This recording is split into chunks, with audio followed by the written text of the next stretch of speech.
Let us solve the next question. If the coordinates of the midpoints of the sides of a triangle are 1, 1, 2, -3 and 3, 4, find its centroid. Suppose we have a triangle and its vertices A, B, C. The coordinates of the vertices let करते हैं x1, y1, x2, y2 and C x3, y3 and the midpoint D, E, F. ठीक है, और D, E, F के coordinate जो हमें given है उनको सॉल्यूशन पर चलते हैं. देखो क्या हो जाएगा हमारे पास. Let the given points be denoted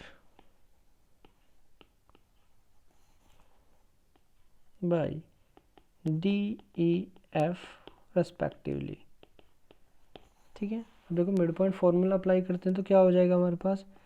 x1 plus x2 by 2 equal to D. देखो डी हमारे पास क्या है 1, 1 तो इक्वल टू 1, यानी यहाँ से हो जाएगा हमारे पास x1 plus x2 equal to 2. ठीक है, equation first. Similarly y1 plus y2 भी हमारे पास क्या हो जाएगा 2 हो जाएगा. This is equation second. Again mid point of BC तो क्या हो जाएगा x2 plus x3 by 2 equal to E है हमारे पास 2.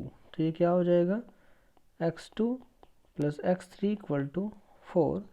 सिमिलरली हम y की बात करेंगे तो y2 प्लस y3 बाई 2 किसके इक्वल होगा -3 के, तो ये हो जाएगा -6. This is equation third and this is equation fourth.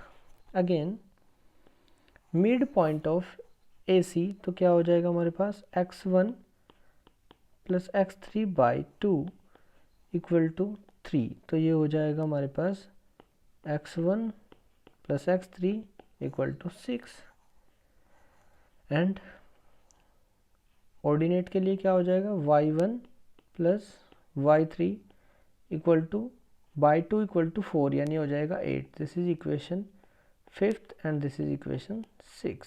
Now adding first plus third plus fifth तो क्या हो जाएगा हमारे पास 2x1 plus x2 plus x3. देखो इक्वेशन 1 कितने हमारे पास 2, इक्वेशन 3 हमारे पास 4 एंड इक्वेशन 5 है हमारे पास 6.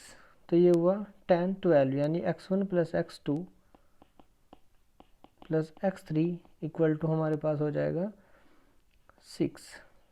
ठीक है, अब देखो ध्यान से हमारे पास x2 x3 की वैल्यू कितनी है 4, यानी x2 x3 की वैल्यू 4 है तो x1 कितना आ जाएगा 2.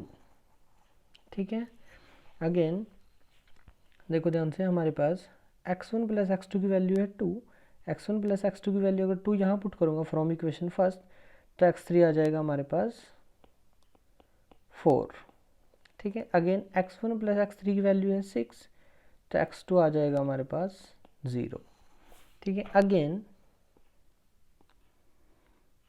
Adding second plus fourth plus 6 equation तो क्या हो जाएगा हमारे पास 2 times y1 plus y2 plus y3 equal to, देखो हमारे पास सेकंड इक्वेशन में है 2 एंड हमारे पास फोर्थ इक्वेशन में है -6 एंड 6 इक्वेशन में हमारे पास +8. तो ये क्या हुआ 10 - 6 यानी 4, यानी y1 plus y2 plus y3 equal to हमारे पास कितना हो जाएगा 2. अब देखो ध्यान से y1 प्लस y2 है हमारे पास 2, तो y3 यहाँ से आ जाएगा हमारे पास 0. अगेन y2 प्लस y3 हमारे पास कितना है -6, y2 प्लस y3 अगर हमारे पास -6 है तो ये y1 कितना हो जाएगा 8 हो जाएगा. ठीक है, अब देखो y1 प्लस y3 हमारे पास है 8, तो y2 हमारे पास कितना हो जाएगा, -6 हो जाएगा। ठीक है, यानी हमारे पास सारे कोऑर्डिनेट्स आ गए हैं। ठीक है, a का कोऑर्डिनेट क्या होगा हमारे पास 2,8। तो b का कोऑर्डिनेट क्या होगा हमारे पास, देखो b का कोड x2 यानी 0 एंड y2 -6 एंड c के जो कोऑर्डिनेट होगा हमारे पास वो क्या आ जाएगा, c का कोऑर्डिनेट x3 यानी 4 एंड y3 यानी कि 0। अब हमें क्या निकालना है, सेंट्रोइड। अब हमें सेंट्रोइड निकालना हमें आता है कि हमें सेंट्रोइड कैसे निकालना होता है।